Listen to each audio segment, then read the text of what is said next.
À mon texte, c'est que ça. C'est ces 2 pages? Ok. Mr. Chairman of the Law Committees, the Director General of the DG Home, Director General of Foreign Nationals in France, parliamentarians. After this lovely lunch, we're going to be resuming. This is our second session, which bears the title, What Measures Can We Take to Control Our External Borders? This morning's debate helped us broach this very important topic, implementing a common immigration and asylum policy in Europe. Now, this policy will be moving our national borders towards external borders of the EU, in a word. It flows from this that our countries are in different circumstances and are on a different state of affairs based on their geographical position. This is why controlling our external borders is not only crucial per se, but it's also crucial for a joint policy in immigration and asylum. We'll be hearing from François-Noël Buffet to frame the debate. You've already talked about this considerably in a report that you've placed before the Laws Committee. So I can ask Mrs. Pariat, DG of the DG Home on part of the European Commission. I'd like to thank her for remaining with us this afternoon. We'll be hearing from her. And then Claude Darcourt, the Director General for Foreign Nationals in France. And then, of course, you have enrolled to take the floor, and we'll be proceeding to hearing from you then. So let's hear first off from François-Noël Buffet, who's chair of the Senate Law Committee.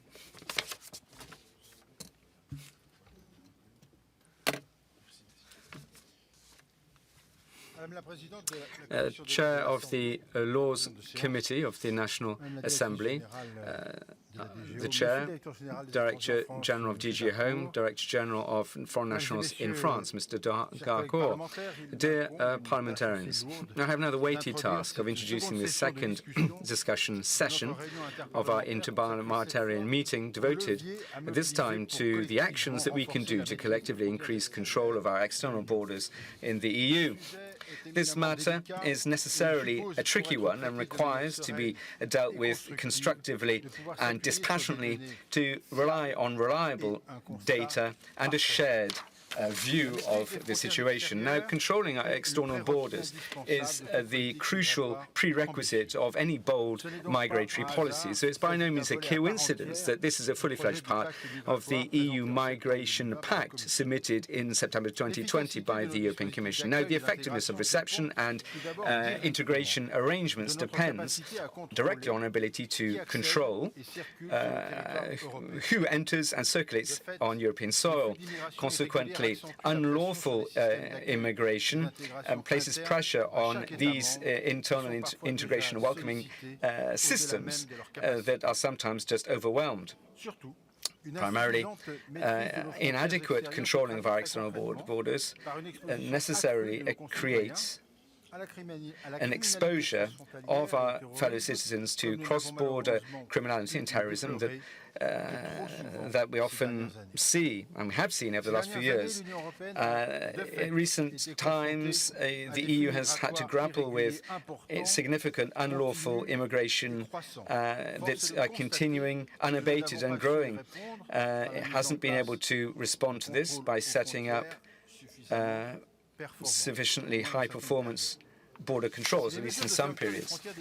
Now, in the COVID-19, borders were closed and temporarily interrupted circulation within Europe. But signals indicating a net rise in unlawful immigration flows, well, they seem to be showing this on the app. In 2021, more than 200,000 unlawful entry was detected, up 60% in relation to 2020, and the gradual lifting of the latest restrictions should increase this more. Now, the three major migratory flows are the same, but we're seeing now a switch among them. The Mediterranean road is now the leading entry point into European soil, whereas the Eastern Mediterranean, the Balkans route, is now losing steam. This is already seen in the normal course, but the inadequate control of our external borders is particularly obvious during a crisis. The crisis in 2015, as it was said, and I put crisis in inverted commas, made it possible to gauge this vulnerability.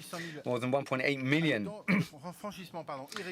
unlawful border crossings had been detected in that particular year because of the envenoming of the Syrian conflict. This situation puts reception apparatus to their extremes and revealed, ill-equipped, the fact that the European migration policy was deeply ill-equipped, and also huge divergences within member states going to the reforms that need to be introduced in this policy. Now, these are blockages, and a fallback solution was found by having a transit agreement with the Turkish state. Now, this made it possible to better regulate entry flows onto European soil, but it can not be a sort of satisfaction for anybody because they don't deal with the structural inadequacies of managing our external borders, and also because it's not acceptable that the EU be forced to fall upon a third party to control its borders. So the track record is not satisfactory. In terms of returns, for example, in 2020, 70,200 people were in unlawful circumstances in Europe were sent back into their home country, an execution rate of 18%. This was 29% the previous year, and it was such that some returns is tiny, 2% for Côte d'Ivoire, 4.8% in Algeria, just to name but two. Now, the Senate Law Committee, as I reminded you this morning, submitted a report last week about France's immigration policy. The findings are unambiguous in terms of deportation. Only European approach is able to lift impediments met by national administrations. Now, the most striking example is that linked to obtaining consular passes.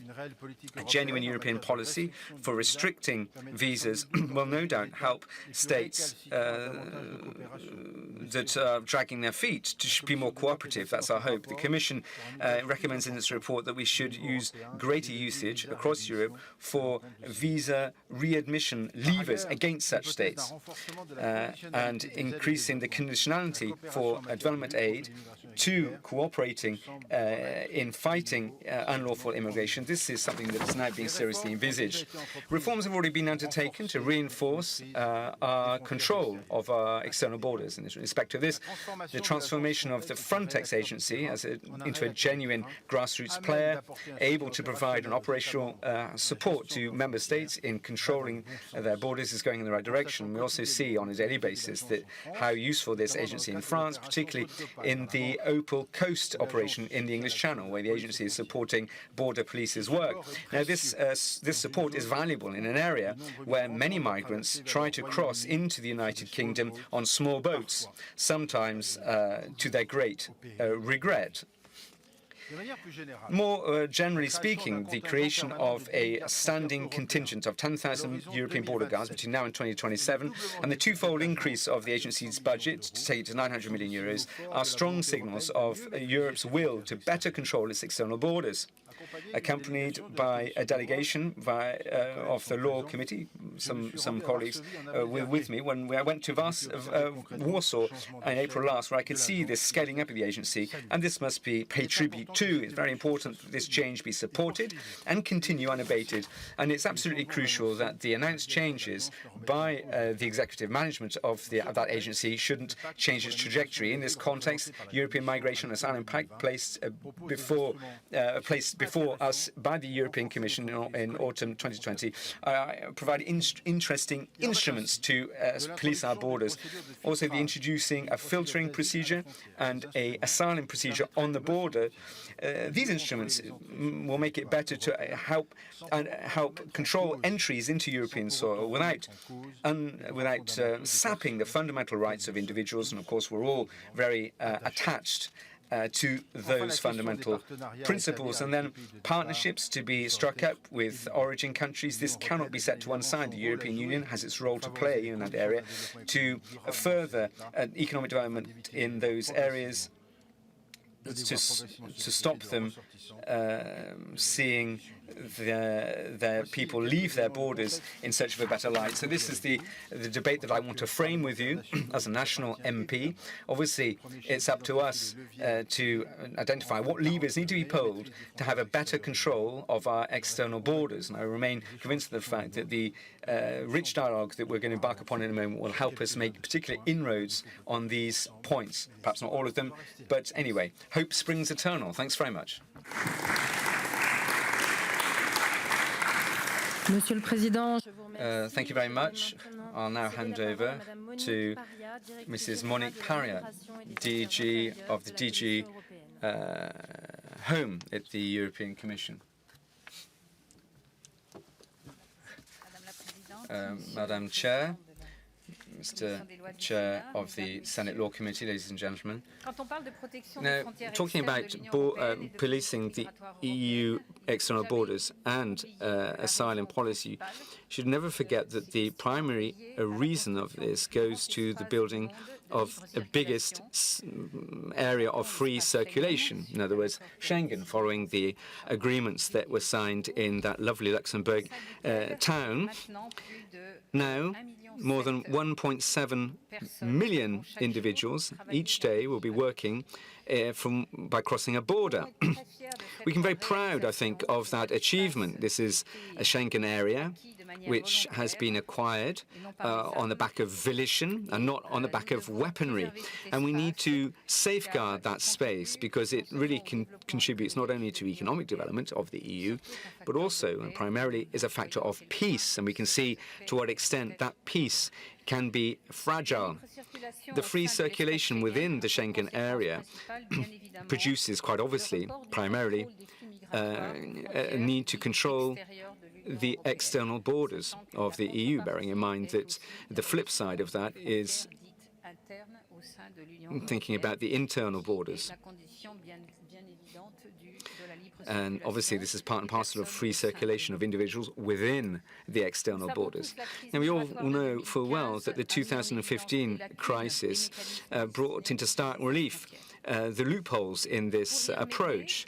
Now, to shore up these loopholes, a number of schemes were set in motion. Lots of progress has been made because policing our borders, our external borders, is something that meets with the consensus and is a pillar of the Asylum and Migration Pact. This is an area where there is a genuine consensus, better protecting our external borders. That meets with a broad-based consensus and reducing unlawful migration into European area. Now, to do this, a number of levers need to be pulled. The first of which, to my mind, involves going into an integrated system of managing our external borders, underpinned by shared responsibility. Now, this shift was launched in 2016 with Frontex's change into a border policing agency. To that extent, as reminded a moment ago by the chairman, the mandate and resources of Frontex have been considerably stepped up. A standing contingent of 10,000 border officials will be incrementally introduced all the way through to 2027. It will be reached, as I say, in 2027. And the agency will have a budget that has inflated considerably. And as I said this morning, it will be soon be 1 billion euros a year in the next few years. And this budget is intended to require in-house equipment, such as vehicles and aircraft. Now, the Frontex agency is in a number of operates on a number of borders and has been to address the Ukraine crisis, and it has been triggered to protect the Moldavian and the Ukrainian border. This was within an initial partnership, a status agreement, as they're called, between Frontex and a third-party country. And we need to pay tribute to how swift the work of the European Council and the European Parliament was in order to reach that agreement in record time. Less than 10 days, a remarkable achievement. Now, managing borders involves also the implementation of interoperability of information systems across the EU. And this will make it possible between now and end of 2023. We're equipping the EU with the most modern system, IT system for border control, and this is a system you're no doubt all familiar with. It's the Schengen IT system, which helps check whether an individual who's crossing a border, whether that person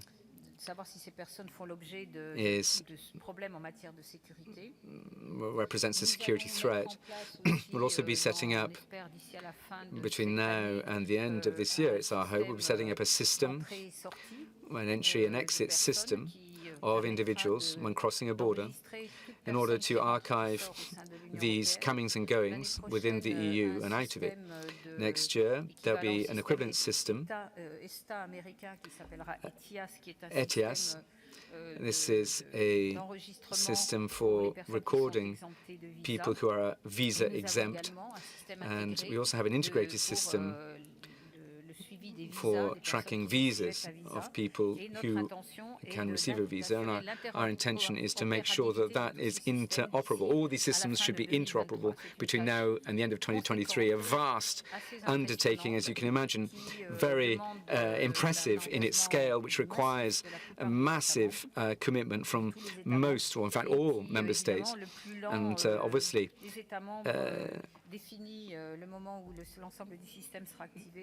we need to make sure that this is activated, and so we need to make sure everybody gets that set in motion very quickly. Now, this new architecture will make it sure that there'll be no breach in information circulation. We also need to make sure that national authorities have intelligence the most exhaustive and most reliable possible. To harmonize border practices, we've also recommended in this Pact a regulation that will enable us to identify all those people crossing the border without authorization, and that will have been retrieved in the sea, the screening initiative. Now, under the screening approach, health procedures, fingerprints will be taken and inputted into the Aerodac. But also, all this requires mutual trust among EU member states. So we want to reform the Schengen evaluation and control protocol. This should be adopted by the Council throughout the month of June. We've also urged the revision of the Schengen Code, and a few months back this was put before the European Parliament and the Council of Ministers, which takes on board the experience we've accumulated over the last few years, going to restoring border controls, which also builds in the factor of COVID's impact, which has had an impact on European border operations, internal and external for that matter, and we've seen to what extent a crisis, a pandemic of this scale, how it could really imperil the Schengen area. And we've also recommended a revisal of the Prüm regulation about police cooperation. This should make it possible to have a better coverage, to retrieve information on people who are crossing into or transiting the Schengen area, and then a better governance for Schengen. This will be put before the up-and-coming European Council, which should help us have more political and reinforced management over the way that Schengen operates and how member states set in motion the various initiatives attendant upon that state. Now, fundamental rights also require us that we apply strictly but fairly proper respect of fundamental principles and rights, the rules that frame who can enter into European soil, including people who require international protection. That cannot not abide by the Geneva Convention with refugee protection. We're concerned about reports coming from NGOs and from international organizations such as the HCR going to abuses and violations of asylum requests being met with success on our borders. We want to have independent control mechanisms that are transparent and credible, as we suggested in the future border screening process. And we pay tribute to the fact that independent bodies run investigations in various member states. Frontex, additionally, recently has stepped up its resources to look into any illegal pushbacks. A new officer for fundamental rights was appointed recently, and some officials have been operating since 2021, and 20 further positions will be available between now and 2022. The next levers to protect our external borders involves, and we talked about this morning, combating unlawful immigration. Now, this pact, therefore, requires systematic recourse to border asylum procedures and make it possible to expedite cases that are manifestly ill-founded and unmeritorious. They also suggest sending a European return policy. This is a major challenge, as you will appreciate. This was mentioned by the previous speaker. Only 300,000 migrants receive an instruction to leave the European soil, but only 55,000 have been returned to their place of origin. To improve this state of affairs, the Commission has appointed a coordinator for these returns who will be taking office today, as we speak, contributing to setting up a European return system, encouraging operational cooperation among member states. Similarly, Frontex is helping member states throughout the entire return process to properly identify individuals and travelling documents requisite for their return to their home country. Lastly, and the last lever to be pulled, and that was mentioned by Mr. Buffet a moment ago, these levers involve better cooperation with third-party countries in terms of home and transit companies to deal with unlawful border crossing by fighting against smugglers and person traffickers.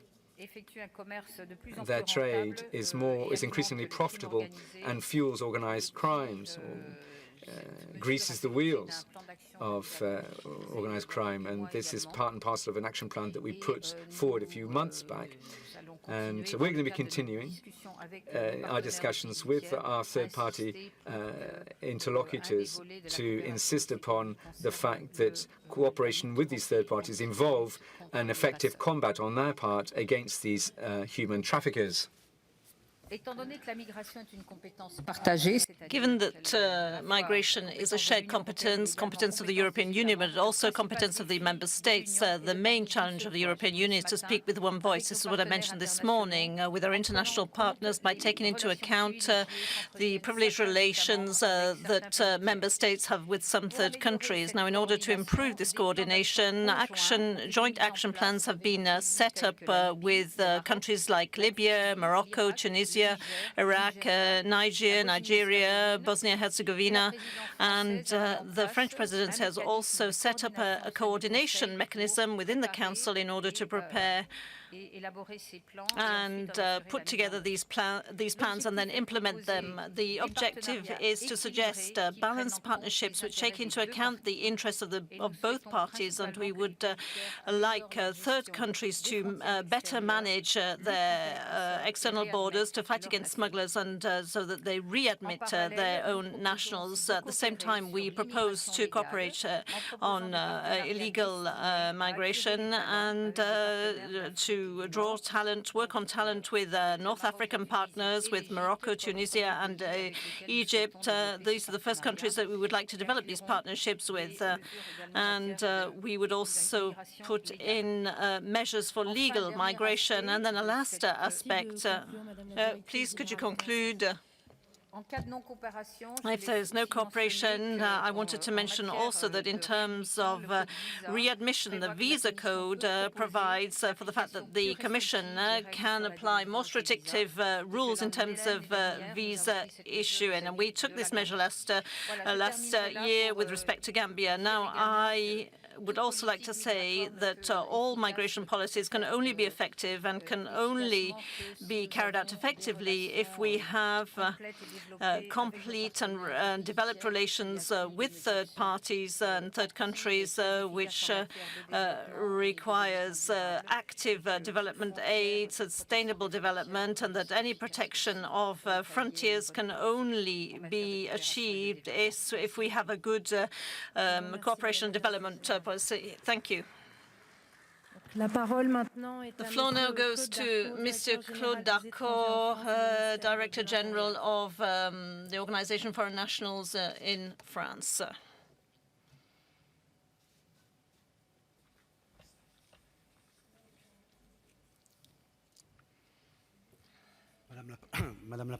So, Madam President, Presidents, ladies and gentlemen, parliamentarians, after Madame Paria, it's difficult to go over everything that she said. I just wanted to point out those elements which for France are essential in order to respond to the issue of what levers we should use to manage our external borders. When the themes that we have to handle are complex, it's always a good idea to go back to the classics, in inverted commas. So one of our intellectuals wrote a book in 2012 which was called Commending Frontiers.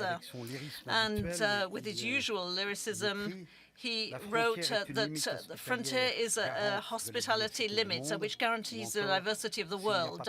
If there are no borders, then there are walls. The question is rather to find out if we are able to build smart borders, and we hope fortunate, happy ones. So a couple of figures. The last couple of years, the crises have brutally tested the borders of the European Union. So apart from regular entries, France has seen 120,000 refusal of entries in 21. So this is doubling of the figures on 2020. And as far as France is concerned, the secondary movements for asylum seekers, i.e. those people who didn't manage to achieve this in other countries of the European Union, this has remained stable, and it represents more than 30% of asylum claims. Now, in the spirit of Schengen, strengthening control at the external borders is the necessary counterpart for the freedom of circulation in this common area. And we support in a constant way the strengthening and the checking at borders, that's external borders, in order to protect public security and also to fight against irregular immigration. And we also support the proposals made by the Commission presented in December in order to review the rules of the Schengen Border Code. Now, it is a question of obtaining an equivalent response to that that we found in terms of re-establishing internal controls. I know that this is a sensitive issue between the members of the European Union, but you know why France took this decision in 2015, and since then it has renewed this RCFI mechanism, and we are also applying the ordinance taken by the European Court of Justice 22nd April 2020, which is to maintain the control of internal frontiers against any new threat. The new Pact for Migration and Asylum that Monique Paria referred to includes essential texts for the management of external borders of the member states. I'd like to mention 4 points, and You will find the different points, but not necessarily in the same order as Monique mentioned. First of all, the issue of confidence and trust. This is key.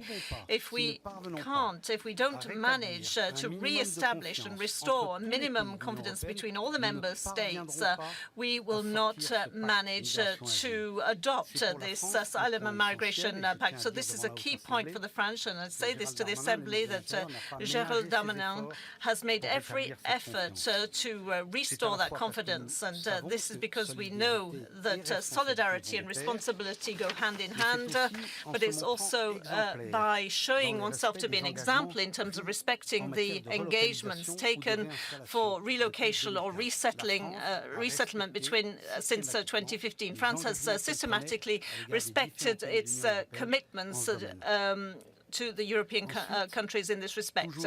Then this issue, still on the issue of trust, we want to make sure that on top of the two texts that are currently on the table, the screening document and Eurodac document, we want to propose a solidarity mechanism for those first-line countries. This is what we call a gradual approach that we have suggested, and we consider that it is key in this particular context to manage to adopt a political declaration in terms of solidarity on top of adopting the two texts that I just mentioned. And this respect, the meeting in Marseille in a couple of days will be a key moment for our delegations in order to study these different documents before we hope that the Council meeting in June will be able to adopt these. The second point is the importance of the screening mechanism. So this has already been mentioned. I won't go over that again. This should allow us to strengthen and also carry out health checks and identity checks for those people presenting themselves at the border crossing points for the European Union. The second point is, apart from the adoption of this new legal framework, the main challenges which still faces are operational and technical ones. And these have been mentioned already. The operational standpoint, France has very many resources in order to secure its internal border points, 2,000 border guards and police, and also gendarmes. So this, we mentioned that one of the strongest acts for the European Union has been strengthening Frontex, and I wanted to mention two IT tools which we also feel are important, and these have already been mentioned previously. Apart from the Schengen Information System, the SIS, France is very attentive to the fact that the entry and exit system, the EES, should come into force in November 22. France is making every technical effort in order to see this happen, and it will be ready. It is ready. We hope that other countries will be ready as well to adopt this system so that we can control what we call the overstaying phenomenon, which currently is not controlled. A second system, which is very important, this has already been mentioned, is the ETIAS system. So this should be put into practice during 2023, and it allows us to check that nationals from third countries that do not require a visa do indeed meet the conditions for entering the Schengen area. Interoperability of these systems have already been mentioned. I won't go into that. I would just like to point out to all of you the fact that we need to reconcile these strengthened controls with an issue of fluid circulation. So the stronger the checks, there is a risk that we won't have the same fluidity that we had in the past, and this is why we all need to work on setting on fluidification measures at border points. We hope that we'll to meet these challenges with pre-registering details. France has devoted 20 million euros for what we call these pre-registering booths, and these are aimed to guarantee the fluidity at the frontiers. The fourth point is we cannot be credible and organize mechanisms to fight against irregular immigration the return figures have already been given, and this is kind of an Achilles heel. I just wanted to raise 3 points that we need to better manage. The first is the visa readmission lever, Article 25. Currently, it concerns Gambia, with a decision taken by the Council in October 21. France wants to adopt this, wants to adopt a more ambitious list of 10 countries: Morocco, Algeria, Iraq, Iran, Pakistan, Nigeria, Ethiopia, Somalia, Eritrea, and Bangladesh. And they may be subject to more restrictive measures in terms of their cooperation. We thank the Commission for the discussions that have already been initiated in this respect, and we hope that they will move forward on this point. By implementing these European mechanisms and the bilateral mechanisms that we have organized with Algeria, Tunisia, and Morocco, we have been able to multiply by 3 the returns since March last year. The second lever is development aid, and we welcome this subject, and its discussions in the Commission have decided to devote 10% of the NDIC to development. But also on France's part, we need to do our bit in this respect. And I'm not sure if the French Development Agency is completely aligned with what we want to achieve. So we have to help development, but also returns. And then there's the commercial lever, which needs to be better mobilized, as the Commission suggested in autumn 2021, and be part of a review of the SGP system. I just wanted to conclude by saying that the Commission has put this pact on the table in September 2021. We're now in we're in May 2022, and I think that the opinions of the parliamentarians mean that we have to seize this opportunity to show and to take the first steps in terms of adopting this pact. And in that point of view, I think that the coming weeks will be absolutely crucial, as the numerous bilateral exchanges have shown, so that we can prepare for the Council meeting, the Dry Council meeting in June. Thank you. Merci beaucoup. Thank you very much. Now I'd like to thank you all three of you for your different statements, which were very rich, which show how complex these challenges are. We've been able to see that there are different levers that we can mobilize, and that it is urgent to act. I'm now going to hand the floor to all those people who would like to take it. You have 2.5 minutes for each speaker, and I'd like you to speak from your seats. So the first speaker will be Madame Augusta Monteroli from Italy, and I will ask Jean-Yves Lecomte to get prepared to take the floor. Thank you. I'd like to thank the organizers of this very important meeting. Before this meeting, I have participated in many different meetings on immigration. I'm also a member of the Council of Europe, and I've participated in the Conference on the Future of Europe, and the themes and the subjects are always very topical. But while we are here discussing once again and legitimately the issue of migration in the very small island of Lampedusa, 260 people disembarked on this island, and there are 13,000 people who have landed this year, and this is just in Italy. And of course, this is not a problem just for Italy, but also a problem of the other countries in the European Union and that face the Mediterranean. So what are the levers so that we can deal with and tackle this issue of immigration? There's one key point, however, and that is trying to find a balance between protecting protection of human rights and supporting those people who truly need it, and also the need to control our borders and also our safety and security and integrity of the European Union.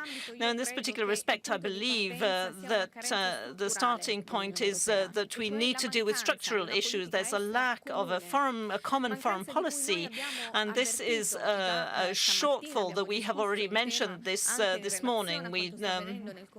We talked about what was happening in Ukraine, but this truly is a shortfall in terms of our countries, which don't allow us to control these migration flows. And this lack,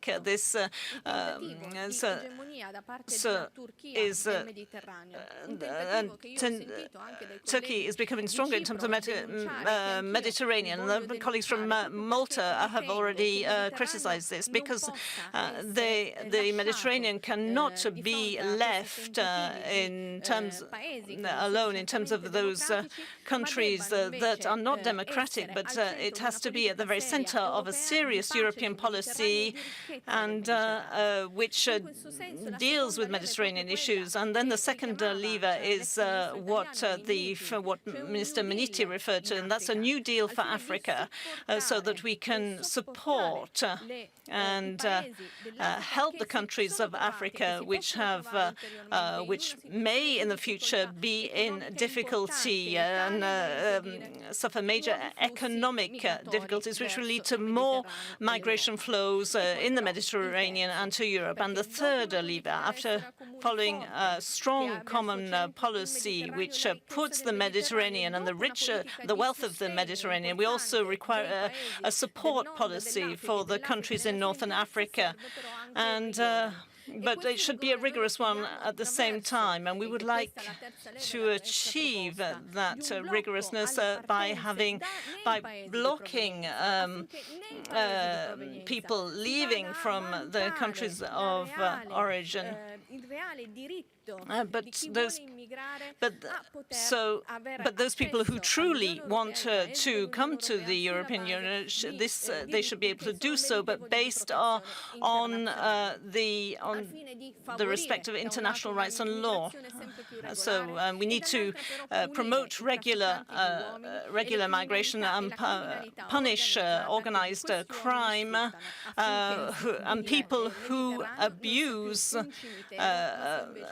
this possibility. And we don't want the Mediterranean to become a cemetery, but a source of wealth. Thank you. Now I give the floor to Mr. Lecomte, and after that we'll have Mr. Benesk from the Czech Republic. Thank you very much. Strengthening Frontex and putting in place a Schengen system and the entry-exit system, these are measures that should be welcomed. But I'd like to make some comments on other aspects. I would prefer to be in a Europe that attracts people, not a Europe that is not attractive at all. If we want to have the support of our neighbours, we shouldn't be outsourcing our obligations to Rwanda or Turkey or other countries. Thirdly, the problem with supplying visas in our European consulates, these problems mean that it's Turkey or the Emirates that are the destinations for business trips or other trips for a certain number of people who live in Africa. This is a deplorable situation, and it decreases our influence in this important part of the world. There should always be legal paths to favour mobility, especially between Europe and Africa. And using visas as a form of blackmail is not possible. Visas are issued by governments, and there are certain other governments that aren't democratic governments. We need to find other ways of punishing people for the actions of their government. And security at our external borders is very important. This cannot be managed in an arbitrary manner. The difficulties regarding Frontex, it's about finding agreements, and this obliges Frontex, when countries it works with don't do what they're supposed to, they're engaged in pushbacks. And so, to conclude, there should be two principles guiding our actions.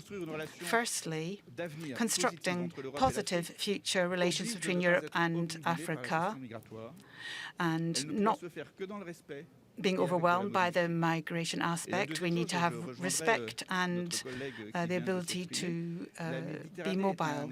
And secondly, the Mediterranean Sea is a place that's a key place of exchange between Europe and Africa, and we need to find a policy that is dignified and respects our values. Thank you.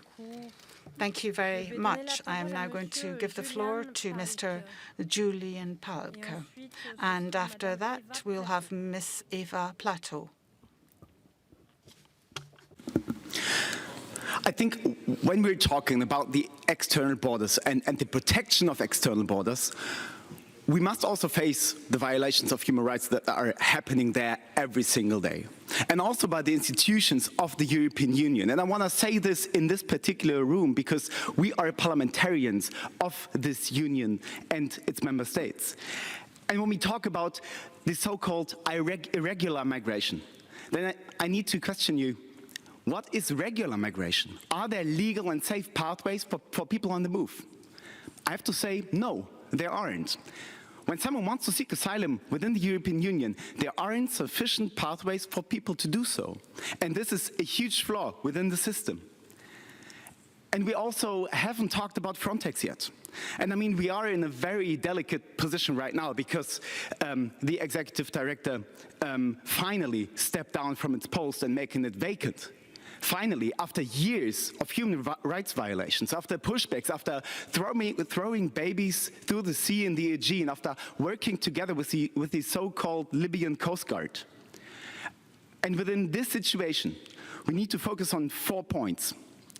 The executive director needs to be someone who is cautiously vetted by the member states, by the Commission, and by the management board of Frontex.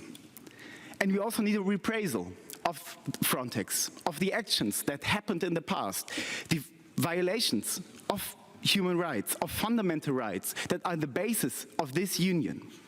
Third, we need the publication of the Olaf report that we haven't seen yet. Even our European parliamentarians haven't seen the Olaf report, the report of an institution of the European Union. And fourth, we need a serious reform of Frontex to ensure that human rights violations are not happening in the future, and if so, they will be brought to justice. We are responsible for our policies and its failures, not the African country on which we try to put the burden in this situation. Otherwise, we endanger our impression in the world, and in particular, the fundamental meaning of human rights. Thank you. Thank you. I now give the floor to Eva Plateau, and after that, Mr. Francisco Cesar. Dear Speaker, dear colleagues, when we talk about migration and solidarity, of course, solidarity between European member states is important. And also solidarity with refugees fleeing their country because of war, violence, and political repression. And while it is true that southern and eastern countries are confronted with the most arrivals or border crossings, we also see that many refugees travel through to other countries. And I agree with other speakers who have already said that we need to rethink the Dublin Agreement since it has its obvious limitations. We should also re-evaluate the EU-Turkey deal.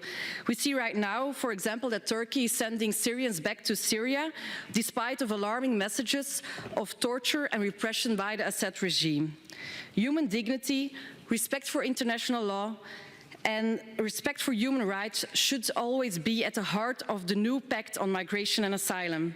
And I'm also very concerned about certain practices at our borders right now about I'm very concerned about certain practices at our borders right now and about the policy of European countries that are managing migration through deterrence. And this brings me also to the role of Frontex. The accusations of illegal pushbacks and the report of the European Anti-Fraud Agency are very concerning. The Olaf report, the previous speaker also said it, it's not yet been made public, but we have read in newspapers about severe accusations of fraud at the top of the agency. And therefore, transparency of the agency is needed, especially since the budget of Frontex has increased to almost €1 billion. And we need an agency that is held accountable to the European Parliament, but also to national parliaments, since the borders of Europe are our common responsibility.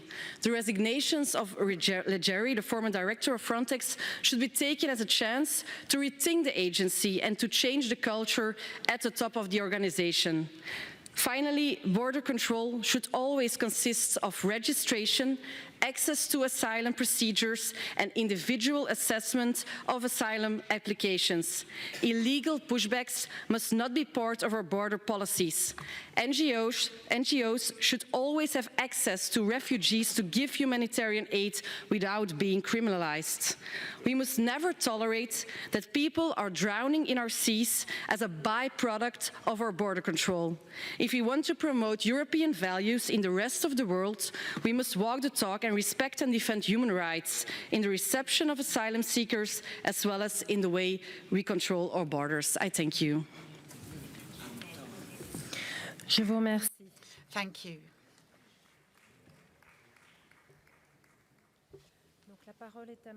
I now give the floor to Mr. Francisco Cesar, and Marcus Leinfellner will come after that.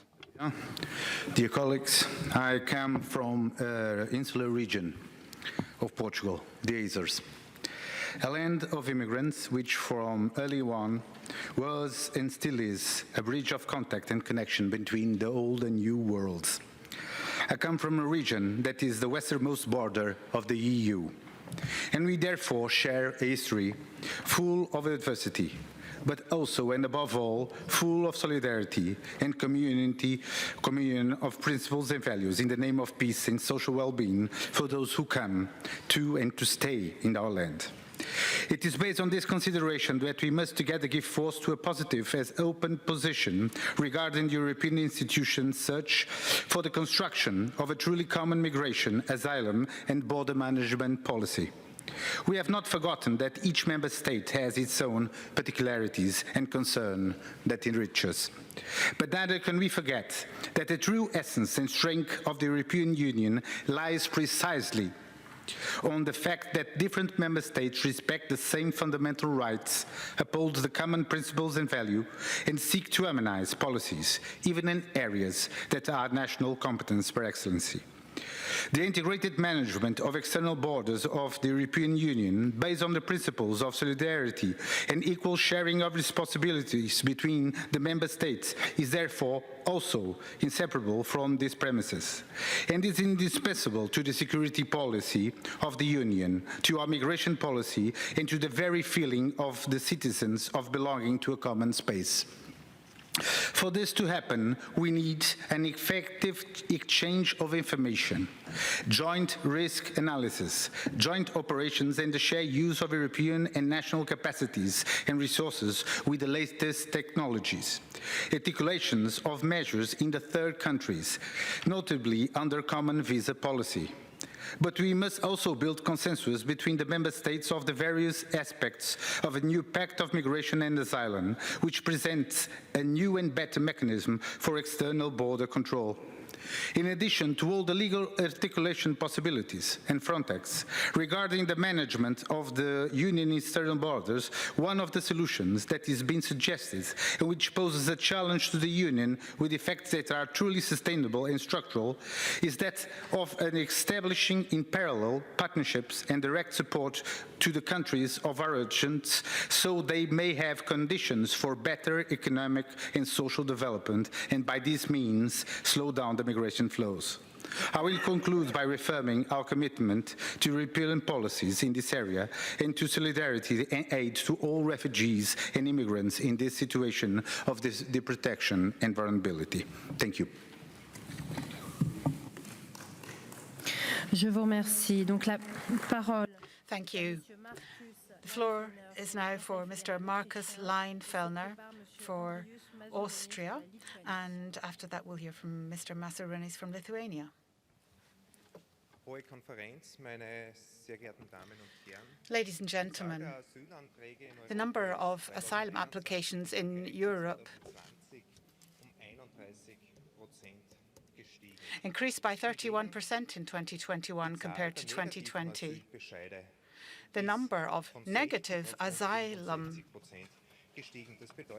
applications also increased. That means that 2/3 of all asylum seekers do not have the right to stay here. The number of irregular border crossings via land alone was 18,500 this year. That was the highest number since 2016. So we can ask ourselves the justified question, where is Frontex? What is it doing? From my conversations with police officers, they often seem to be just looking into the air. Why do Frontex officers, why did they leave the borders between Austria and Hungary, even though there were so many people arriving in Hungary every day? And I'd like to quote Mr. Lewinsky, who said we have to end this dogma of saying anyone who gets to our external borders must be let in. We need more possibilities for turning away illegal migrants at the EU external borders, and the planned rules of the Migration Pact with the intermediary detention centres at the external borders, that's no solution. That will be part of the problem and will make this problem even worse. We're making migration systematic within the EU. What we should be doing is protecting our external borders in a systematic way. If our external borders aren't finally protected adequately, then that will undermine trust in our institutions even more. Thank you.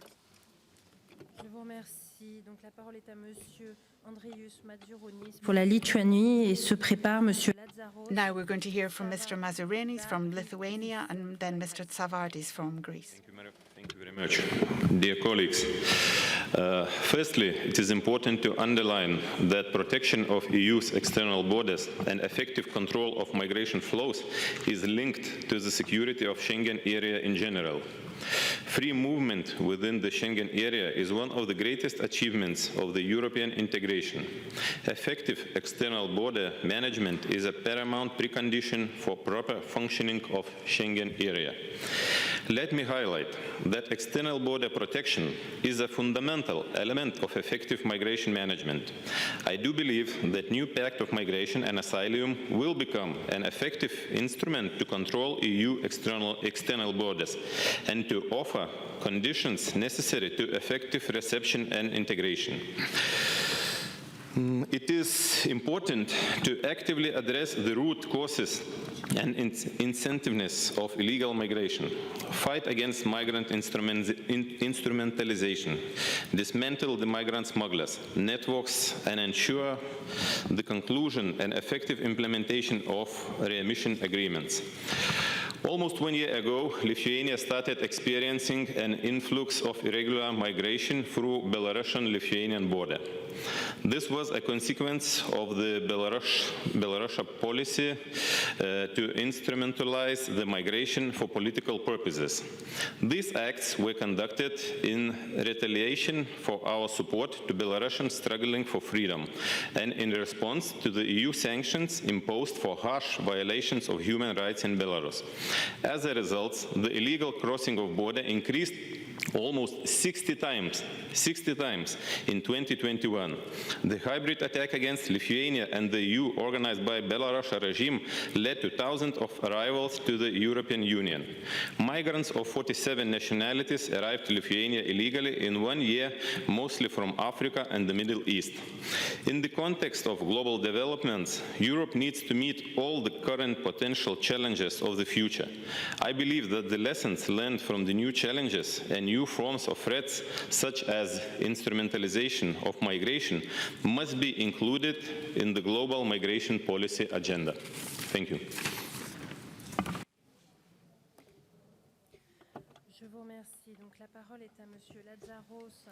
Now, Mr.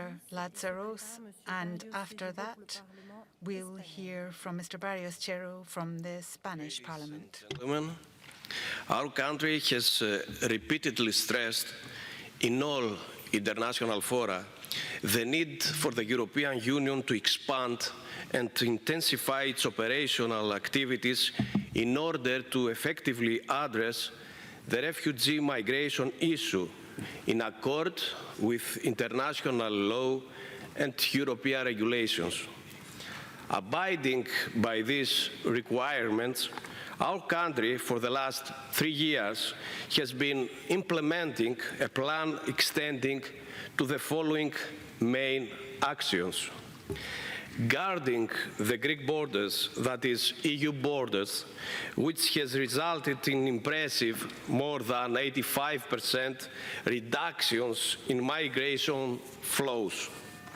Rapid response to extreme challenges, such as the one in Evros in 2020, via Turkey's systematic attempt to channel thousands of migrants and refugees to the Greek-Turkish border in order to exert political pressure on both Greece and the EU, accelerating the process of drawing a practical distinction between refugees and illegal immigrants, monitoring NGO activities contracting the law, limiting duration and amount of benefits and allowances, establishing modern and secure controlled facilities, focusing on deportations of persons not qualifying for international protection. Of course, Greece is well aware of the fact that only all member states' joint efforts will bring about desired results. In this regard, reviewing certain aspects of the European Migration and Asylum Pact is of particular importance, as we believe that it does not strike the necessary balance between responsibility and solidarity. Such balance must be ensured both via asylum seekers' compulsory relocation with fair criteria to all member states before asylum applications processing, in a manner that asylum applications processing and the overall responsibility for reception does not burden only those member states that are located at the external borders, but also via revision of binding border asylum and return procedures in a manner that they are not borne exclusively by those member states located at EU external borders of the EU, and fair burden sharing and tangible solidarity of all member states is achieved. Furthermore, we support the European Union's priority of establishing partnerships with selected third countries on all migration routes, with a view to address both root causes of migration and forced displacement, as well as contribute to the fight against human trafficking and effective border management. Thank you very much. Je vous remercie. Thank you, Mr. Barrios Chero for the Spanish Senate, and then Mr. We'll hear from the Greek Parliament. Thank you. Good afternoon, and thank you, President. For us, it is important to highlight that while we're talking about external borders in terms of migration, we need to establish the differences that there are between these borders, because there's nothing more unjust and more inefficient to treat situations in the same way when they're very different. And this is what is happening with the southern frontier of the European Union. España is one of the main countries that receives most of the migration that's coming from Africa.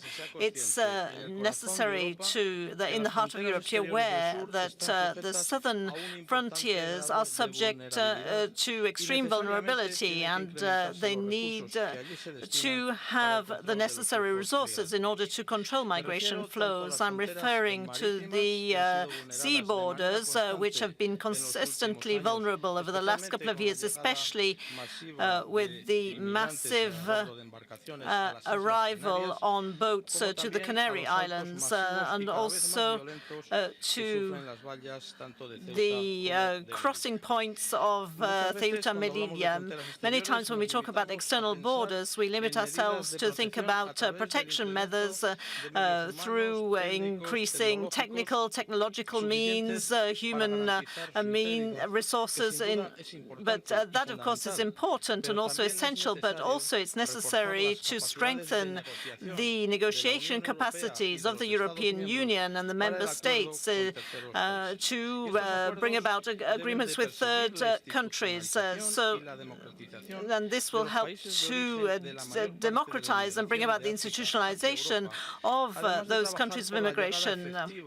But also we need to work on development projects which will generate real opportunities for those people who are leaving home to migrate towards Europe in a sort of dream, and the dream is far removed from reality. Apart from strengthening negotiation mechanisms, we need to work on the continuous analysis of the agreements with third countries to assess these agreements and to make sure that these do not remain a dead letter. If we manage to do this, if we don't manage to do this, it will be very difficult to control illegal flows of migrants and to establish legal pathways for migration. So we need to work, and also it will be difficult to bring about returns. Thank you. Je vous remercie. Donc la parole est à Monsieur Georgios Kaminis from the Greek Parliament, and then Daniel Milewski from Poland.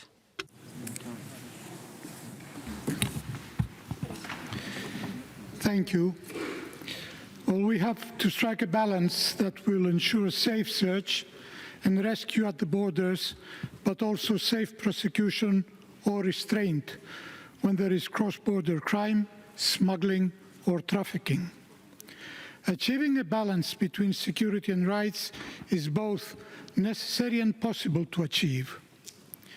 And instead of trying to restrain illegal crossings at their final, absolutely desperate phase with people on dangerous rafts in the middle of the sea, greater emphasis should be given to combating cross-border crime at its source, with judicial and police cooperation and agreements with third countries.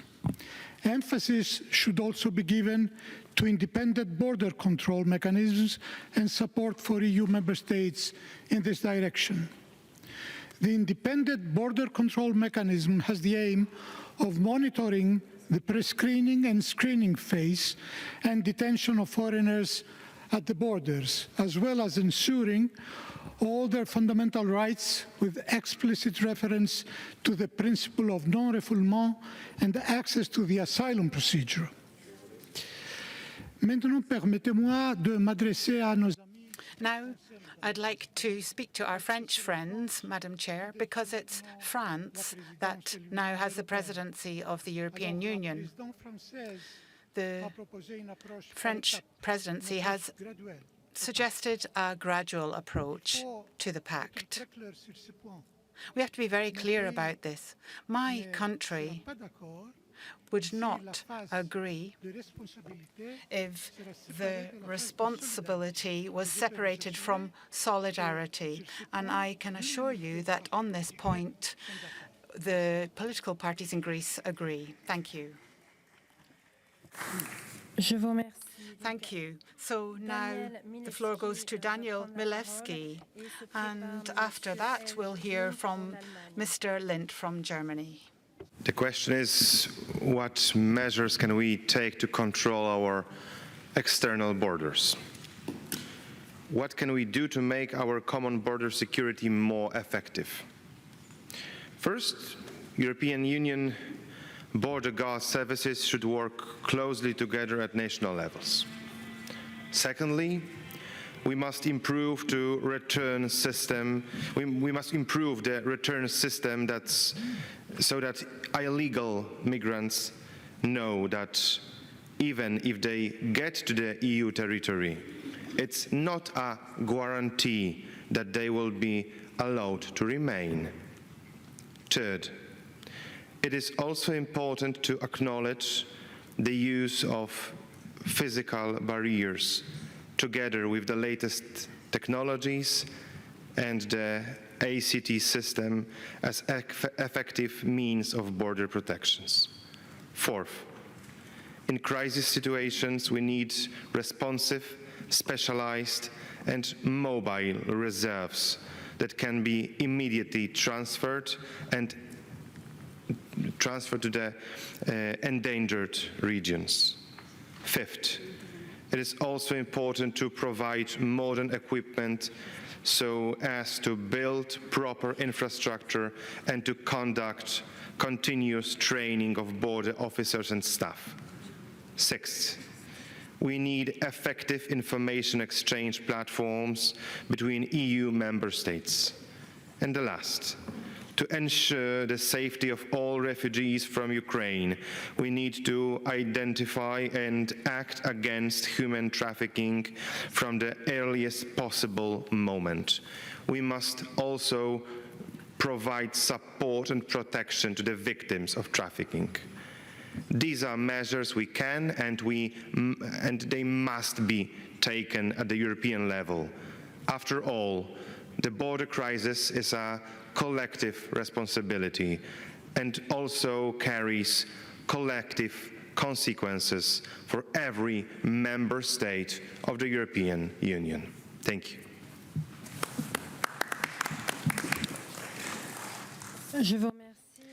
Thank you. Now, Mr. Lindt for the German Parliament has the floor, and after that we'll hear from Mr. Paulo Moniz.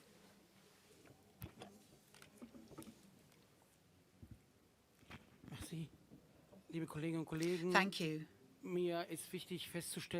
I would like to ascertain or note that the situation in which people on Europe's external borders require refugee protection or subsidiary protection, the fact that they can apply for that, that is not a dogma. That is the implementation of European international law with regard to international protection, subsidiary protection. That is not dogma. It's the application of law. And in this regard, we have the obligation to ensure security and control on the external borders. That is the job of Frontex, and it is necessary. But this does also mean that we have to adhere to the principle of non-refoulement. We cannot have the situation that Frontex is participating in any pushback measures or tolerating these. And if national border units violate these rules, that concerns us all. These are EU external borders, not just national borders. On the other hand, we cannot accept the situation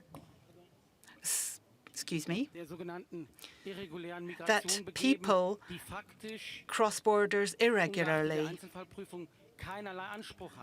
People who have no right, apart from in individual cases, because they actually have no cause to do so. But they're choosing to do so, potentially risking their lives with the hope of finding work.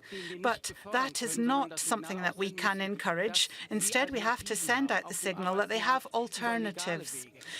Entering the labour market via legal paths, but ethically and practically, it doesn't make sense to awaken false hopes, to let them think that they can have such a future via asylum applications. For example, in Germany, they end up being tolerated for many years, short-term permits, or they end up becoming illegal citizens.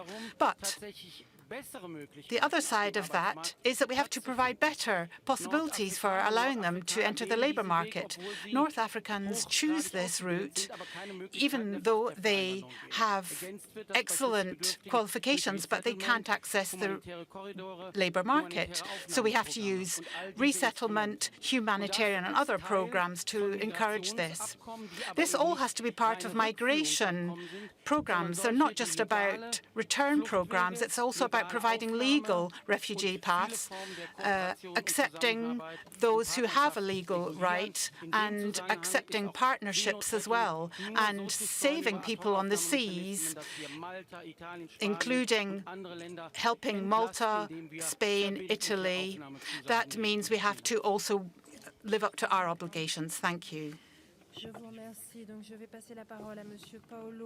Now we'll hear from Paolo Moniz, and after that we'll hear from Mr. Pondelides from Cyprus. Thank you, dear Chair, Madam President, dear colleagues, ladies and gentlemen. I would like to first emphasize the fact that the President Emmanuel Macron has privileged the review of the Schengen system, which from our point of view is quite opportune. If we remind, during the pandemic crisis, one of the issues that we have seen altogether was not an uniformized answer to the pandemic crisis in terms of our borders. Some countries closed the borders, others did not do it, and we didn't understand that was a common and accepted policy in terms of our external borders by all. The second thing I would like to point out is what I called on the conference of the future of Europe, which is the digital Schengen. We must try to understand and to achieve a different approach to what is called the digital Schengen. Our digital borders are under attack. The Ukrainian war shows this clearly, and we as a bloc all together must understand and to build a common politic to protect ourselves and to protect the democracy from the foreigner attacks that come through our digital external borders. This is something that is not on the center of our discussion, but must to be. We are not facing only the traditional, the conventional threats. We are facing digital threats that are much more on a silence way of acting than the traditional and conventional one, but actually it's being shown to be very aggressive and very deep on the attack of our democracy and values on Europe. Finally, I came from Azores, which is the last paradise on earth. And two of our islands, Flores and Corvo, are the most western islands in all Europe. And on those islands, we do not have border control, which means that the ships that arrive to these islands are not controlled in any way. This is something that we have already alerted the European Union for that break, and we again emphasize the need to create on all the islands the borders and the control that on the islands are specifically difficult to achieve due to the dispersity of the islands. Thank you. Thank you. Now I give the floor to Mr. Pantelides for Cyprus, and afterwards we'll hear from Mr. Antonio Gomez Reno from Spain. Dear colleagues, when we discuss about migration, please try not to forget Cyprus. Actually, Cyprus is one of the most affected countries in the European Union, since during the last 5 years, my country has consistently been the member state with the highest number of applications for international protection in relation to its population. As we speak, the proportion of applicants and beneficiaries for international protection in Cyprus corresponds to almost 5% of the country's population. 5%. There is no doubt that this situation is caused by Turkey's provocative practice of instrumentalization of migration. Shreds of evidence prove that the vast majority of irregular migrants to Cyprus follow a specific route. They fly from their country of origin, mainly sub-Saharan Africa, then to Istanbul, from Istanbul to the Timbu airport in the occupied by Turkey area of Cyprus, from where human traffickers carry them through the ceasefire line, the so-called Green Line, to the free areas which are under the effective control of the Republic of Cyprus. More than 90% of the asylum seekers in Cyprus have arrived in the free areas of our island through this specific route. Therefore, it is imperative that we focus on practical and strict measures compatible with the EU regulation according for the Green Line, for the effective surveillance of the 180 kilometers long Green Line. Please remember that the Green Line does not constitute an external border nor a transit zone, but a sui generis de facto situation caused by the long-lasting illegal Turkish occupation of Cyprus. Finally, it is also essential to focus on returns in order to manage migrants who eventually do not have any legal right to remain in our countries and prevent future flows. In this context, the assistance of the Commission of the European Union in dealing with third countries and the establishment of an EU coordination mechanism are absolutely necessary. Last but not least, we fully support an agreement to be reached for the establishment of a common European Asylum and Migration Pact, which will serve the interest of all member states, and we stand ready to support the efforts of the French presidency to this end. We do hope that our concerns will be taken into account, especially those regarding solidarity and fair responsibility sharing, which are essentials for frontline countries like Cyprus. Thank you very much. Je vous remercie. Thank you very much. Mr. Antonio Gomez Reno from the Congress of the Deputies. So I think it's key to continue to talk about migration policy as we did this morning. I think, moreover, it is positive that this morning, so we had these discussions on racism and hate, and so we need to absolutely manage the flows of migration, which go counter to our principles and which go against all the principles, all the agreements that we have signed in the European Union. Europe is in a democratic crisis that needs labor, it needs citizens who help us, and we need to assume and look to the challenges of the future and try to integrate all those migrant peoples and those asylum seekers who want us to help us to build the future of our societies, and that think that the European Union can live fortified and isolated from the rest of the world. Well, the Euro-Asian space, so our Latin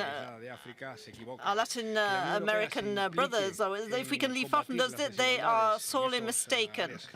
So we have these geopolitical areas in Africa, in the Middle. It's absolutely absolutely vital that we negotiate with those countries. We need to maintain this migration, to maintain our societies, and also to keep the European Union as an economic and political actor of the highest order. And so all those people who want to come and live and help us to build our societies are with us. We've talked about asylum seekers, migrants who have been illegal, but I'm wondering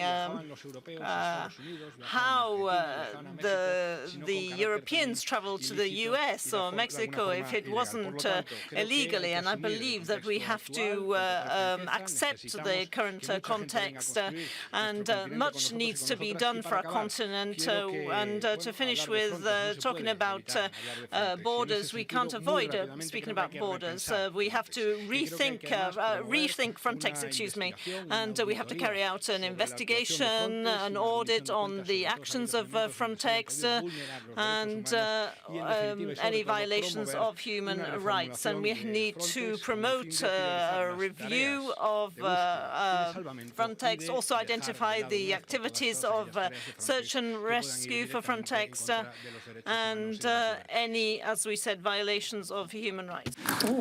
Je vous remercie. Thank you very much. Madame Paria. Mrs. Peria, would you like to provide an answer to Mr. Darcourt? In the order, Mr. Darcourt, would you like to take the floor? Yes, thank you very much, Mrs. Chair.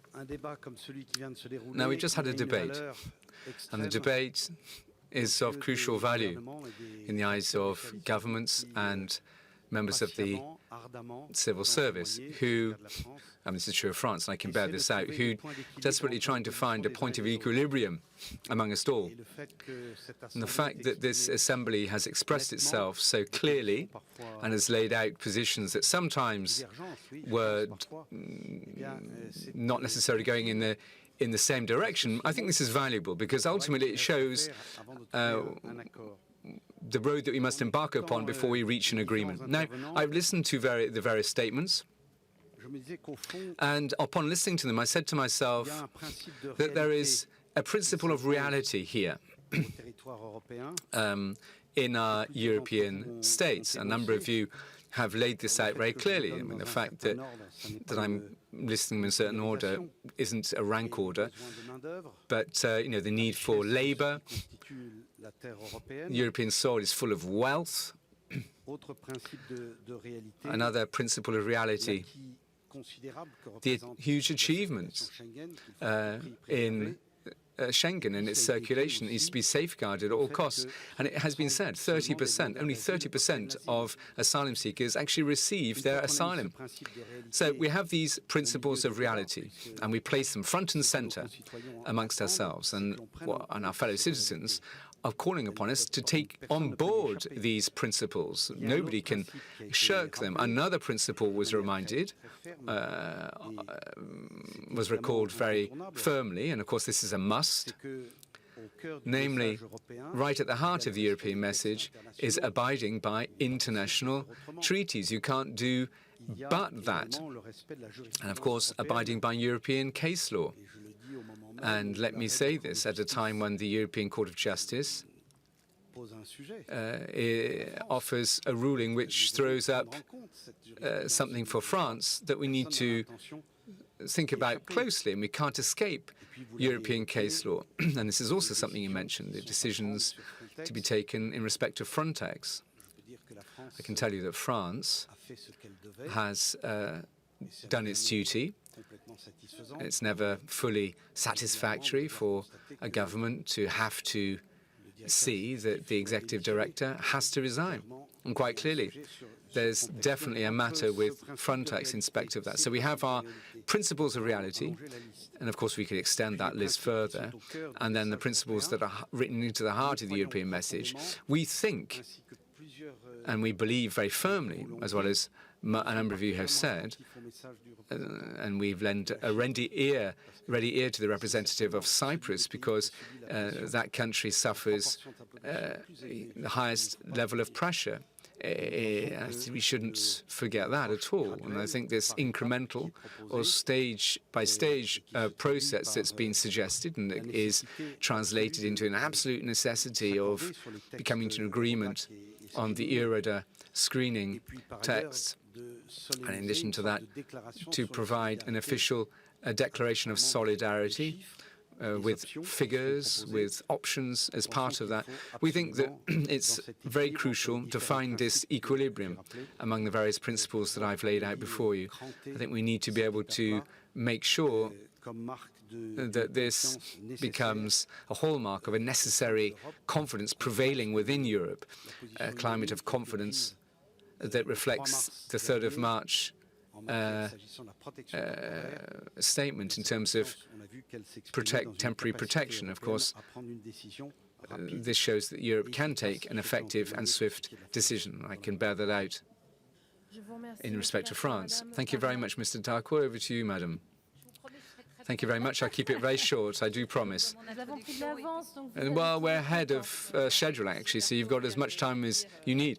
No, I think Mr. Darcourt, as you would have noticed, we're very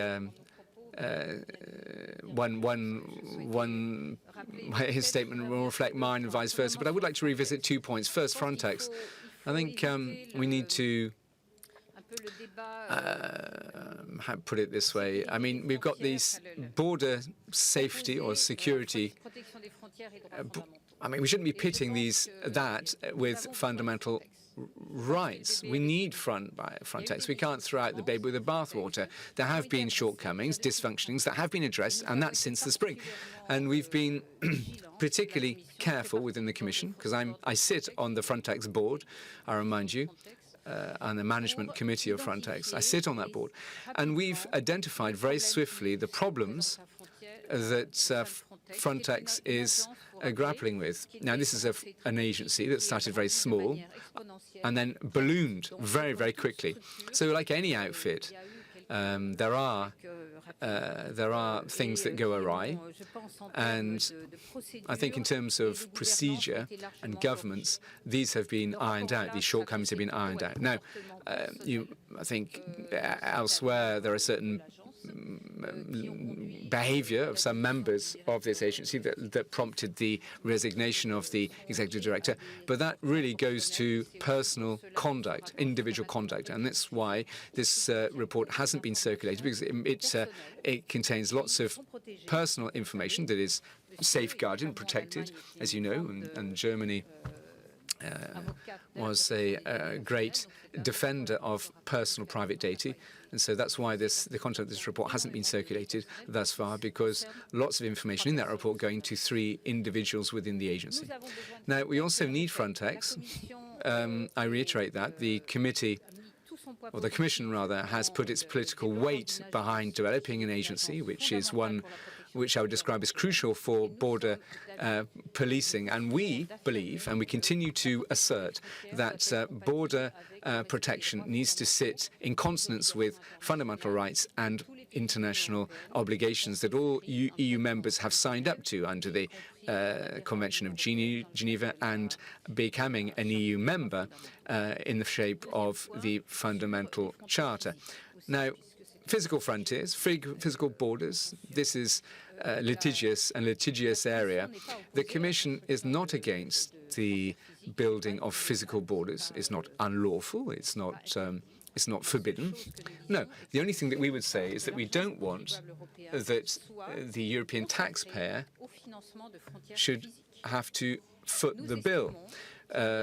We believe, because we've got a limited budget, I mean, I said that this morning, our budget was pretty modest, and that money would be better invested in more sophisticated resources, in particular thermal detection equipment that would better identify people coming up to the border, and it would therefore protect also the integrity of said individuals. A physical border isn't feasible anywhere, even along the Polish border.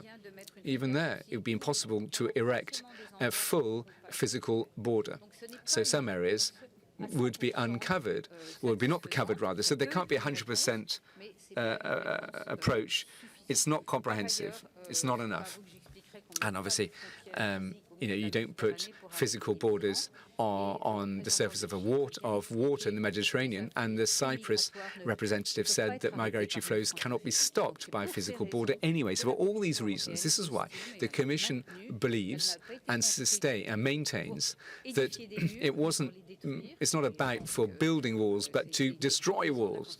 This was really the reason underpinning the Commission's creation and Schengen. We need to protect our borders, however, and we need to use the European taxpayers' money for more sophisticated means and resources that ultimately will help us better police our borders while abiding by the integrity of people trying to cross our borders, even unlawfully. Thank you very much. So, Mr. Chairman of the Senate Law Committee, Director General of Migration, DG Home, and for representative of the foreign nationals, colleagues, let me thank every one of you for the quality of our dialogue throughout the day. This has shown how complex migratory issues are and has only once again reasserted the conviction that a European answer, which shows full willpower and a joint approach, will find a proper solution to this challenge. It's also brought into stark relief the importance of the parliamentary contribution. Parliamentary bodies are very valuable. And to that extent, I'd like to pay thanks once again to the French Senate, François Noël. Thank you very much for organizing this physical meeting. And it's my belief that it's crucial that we can meet physically, hear each other speak physically. I think that is extremely valuable, particularly when thinking about such significant stakes. Two convictions to finish our work as a chairman of this committee, the National Assembly for the last 5 years. National parliaments have every legitimacy to as a role to talk about migratory issues. For the last 5 years, we've been working on these matters. A certain number of laws have gone through our national parliaments. September 2018, for example, on controlled migration and an effective right for asylum. But in other realms of government control, and Madame Buffet talked about the report that the committee that he chairs has just produced. In our respective parliaments are treasure troves of experience. We think that our national work will provide a valuable contribution to building a European migratory policy. Parliament's work help us interact with civil societies. Our MPs, our senators regularly go onto the ground to interact with migrants. They visit reception centres, administrative detention centres, and I know that everybody in your respective countries do the same. And I think it's thanks to all these avenues that Europe will be able to move forward materially. So I'm delighted to see this type of meeting, and I encourage the Senate and the National Assembly to express itself as often as possible throughout our work on increasing border control measures, on solidarity schemes that need to be set in motion among member states, and on the European asylum mechanism.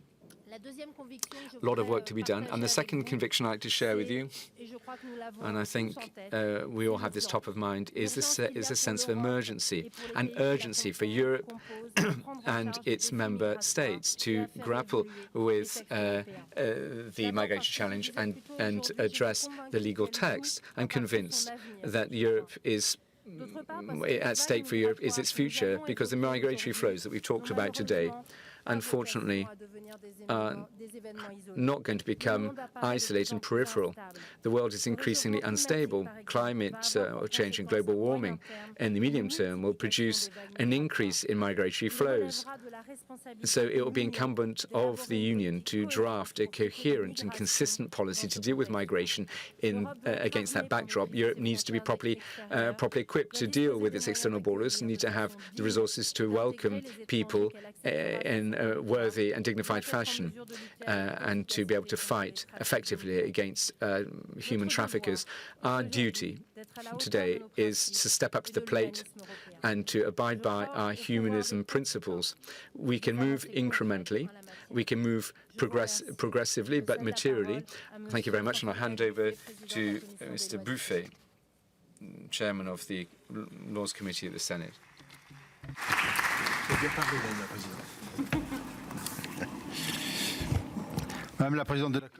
Madam President of the National Assembly Law Committee, Director General of DG Home, dear Madame Paria, Director General for Foreign Nationals in France, Mr. Darco. Please allow me, dear colleagues, to also welcome Jean-François Lapin, who is behind you, and he is the President of European Affairs at the Senate. And I know he's very active, and I know that some of you know him. So, of course, his popularity is always increasing. Thank you for being with us. Now it's down to me to close the debates of this day, which, like all of our meetings between representatives of national parliaments, I believe that this meeting has been extremely fruitful. It's not just empty words. I am quite convinced about this. The positions expressed by various people have highlighted, of course, the differences in terms of approach on these issues, which bring into play many interests. Sometimes these may seem contradictory, but at the end of the day, they are aligned. Our debates, I believe, have allowed us to meet some real convergence, and these are not just empty words. They show that as representatives of national parliaments, we have played our full role in terms of the reflections and negotiations currently ongoing on the Pact, on the migration project. Apart from that, there is an expression of interest that we need to get endorsed by our respective governments, but also by our colleagues at the European Parliament and also by the European Commission.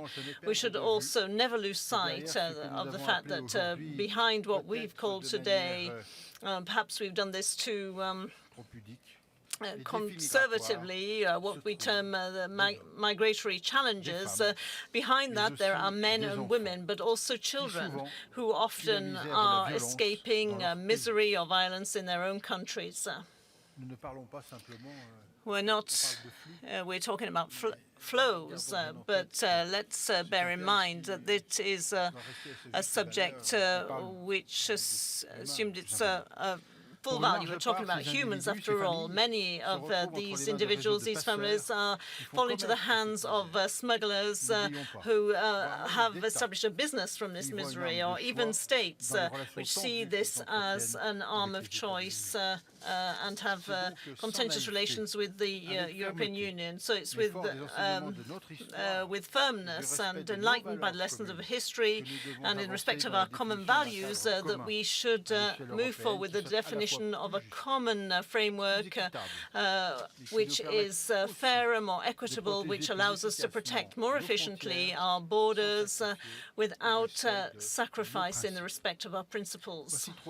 For too long, we have seen that current European laws no longer respond to the situations of tensions that we are witnessing and which are likely to continue. Based on the proposals of the European Commission on the Pact project, the time has come for the European Union to have the necessary legal tools. I have no doubt that in this type of meeting or other meetings, we will talk again about these subjects with our Czech colleagues, which from the 1st of July will take on the presidency of the Council. So I would like to thank you once again very warmly for your participation in today's work at the Senate, and I hope that you were well received, and of course I can't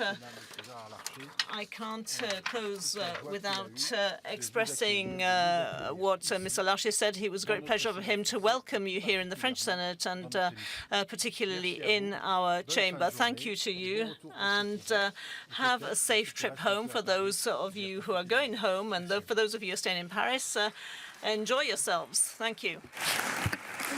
Bon retour à tous. Je souhaite bien évidemment bonne chance pour la présidence tchèque. La séance est levée.